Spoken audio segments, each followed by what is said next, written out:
की जयंती सदस्य Indo German tool room सूक्ष्म लघु एवं उद्यम मध्यम मंत्रालय भारत सरकार समाजवादी पार्टी के वरिष्ठ नेता अरविंद वशिष्ठ के मुख्य अतिथि एवं विशिष्ट अतिथि के रूप में ब्रह्म विभूति स्मृति न्यास के अध्यक्ष अवधेश मकराड़िया की उपस्थिति में मनाई गई। कार्यक्रम की अध्यक्षता जितेंद्र भदौरिया ने की। मुख्य अतिथि अरविंद वशिष्ठ ने कहा कि स्वामी विवेकानंद की जयंती हम युवा दिवस के रूप में मनाते हैं। स्वामी जी का जीवन काल मात्र 39 वर्ष का रहा है। स्वामी जी कहते थे, एक विचार उठाओ, उस एक विचार को अपना जीवन बनाओ, उसके बारे में सोचो, उसके सपने देखो, मस्तिष्क, मांसपेशियों, तंत्रिकाओं, शरीर के हर हिस्से को इस विचार से भरा रहने दो और बाकी सभी विचारों को अकेला छोड़ दो। यही सफलता का रास्ता है। यदि आप स्वामी जी के इस वाक्य को मूल मंत्र मान ले तो आपको बड़ी से बड़ी सफलता प्राप्त करने से कोई ताकत नहीं रोक सकती है। उनकी जयंती पर मैं उन्हें शत शत नमन करता हूँ। विशेष अतिथि अवधेश मकराड़िया ने कहा कि स्वामी विवेकानंद जी के विचारों ने मुझे गहराई तक प्रभावित किया है। उनके वह शब्द जो सदैव ब्रह्मांड की ताकत रहेंगे। उठो, जागो और तब तक मत रुको जब तक लक्ष्य की प्राप्ति न हो जाए, मुझे हमेशा प्रेरणा देते हैं। कार्यक्रम की अध्यक्षता करते हुए जितेंद्र भदौरिया ने कहा कि स्वामी जी युवाओं को प्रेरित करने के लिए कहते थे कि शिक्षा बहुत जरूरी है। जब तक जीना है तब तक सीखना है। अनुभव ही जगत में सर्वश्रेष्ठ शिक्षक है। स्वामी विवेकानंद जी का मानना था कि युवा सभी समस्याओं से लड़ सकते हैं, इसलिए वह कहते थे, मेरे साहसी युवाओं, यह विश्वास रखो कि तुम ही सब कुछ हो। महान कार्य करने के लिए इस धरती पर आए हो। चाहे वज्र भी गिरे तो भी निडर होकर खड़े हो जाना और कार्य में लग जाना। सफलता सदैव तुम्हारे साथ रहेगी। स्वामी विवेकानंद जी के विचारों ने मुझे गहराई तक प्रभावित किया। उनके वह शब्द जो ब्रह्मांड की ताकत रहेंगे, उठेंगे, जागो और जब तक मत रुको जब तक लक्ष्य की प्राप्ति ना हो जाए, मुझे हमेशा प्रेरणा देते हैं। उनकी जयंती पर मैं उन्हें शत शत नमन करता हूँ।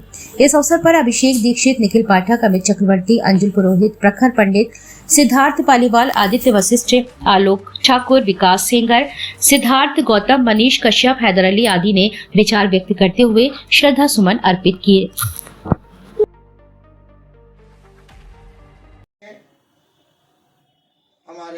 हम सबके प्रिय झांसी की जनप्रिय समाजसेवी, वरिष्ठ नेता, यूथ वेलफेयर सोसाइटी के अध्यक्ष, आज के कार्यक्रम के मुख्य अतिथि, मैं माननीय श्री अरविंद वशिष्ठ जी से भी निवेदन करूंगा कि वो स्वामी विवेकानंद जी की जयंती पर प्रकाश डालें और हम सभी को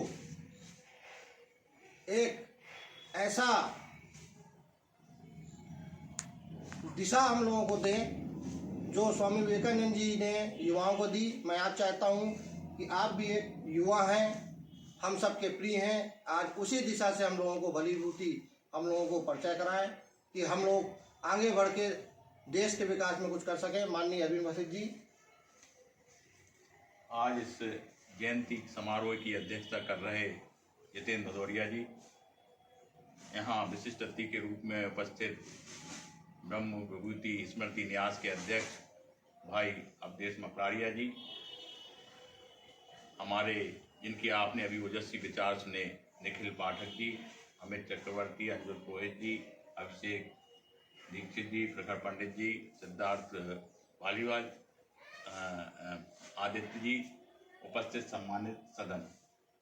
आज स्वामी विवेकानंद जी की जयंती पर जो हमारे भाई निखिल पाठक जी ने बताया, वो एक कुशाग्र बुद्धि के व्यक्ति थे और वो जिस पुस्तक को पढ़ लेते थे वो उन्हें कंठस्थ याद हो जाती थी। ऐसे ही एक किस्सा, उसी से मिलता जुलता किस्सा है कि लाइब्रेरी में स्वामी जी पुस्तक लेने जा गए विदेश में और अगले दिन उस पुस्तक को वो जमा कराए और दूसरी पुस्तक ले आए। एक क्रम उनका लगातार चला तो उस लाइब्रेरियन ने उनसे पूछा कि स्वामी जी, आप पुस्तक ले जाते हैं तो क्या मजाक करते हैं? इस पुस्तक को क्यों ले जाते हैं? इतनी जल्दी तो कोई पुस्तक को पढ़ नहीं सकता है। तो स्वामी जी ने कहा कि मैं जितनी पुस्तक ले गया हूँ उसमें से कोई पुस्तक आप निकाल लो और उससे पूछ लीजिए कि उसके फला नंबर के पृष्ठ पर क्या लिखा है, मैं आपको बताता हूँ। और उस पृष्ठ पे स्वामी जी ने जब उसने पूछा तो स्वामी जी ने ज्यों का त्यों जो इबारत उस पर लिखी थी उसको पढ़ के सुना दी। तो ऐसे स्वामी जी हमारे थे। स्वामी जी ने युवाओं को बहुत मार्गदर्शन के लिए प्रेरित किया। स्वामी जी कहते थे कि आप एक लक्ष्य को विचार बनाओ और उस विचार को अपने जीवन में उतार लो। आपके मस्तिष्क में, आपके शरीर में, आपके रोम रोम में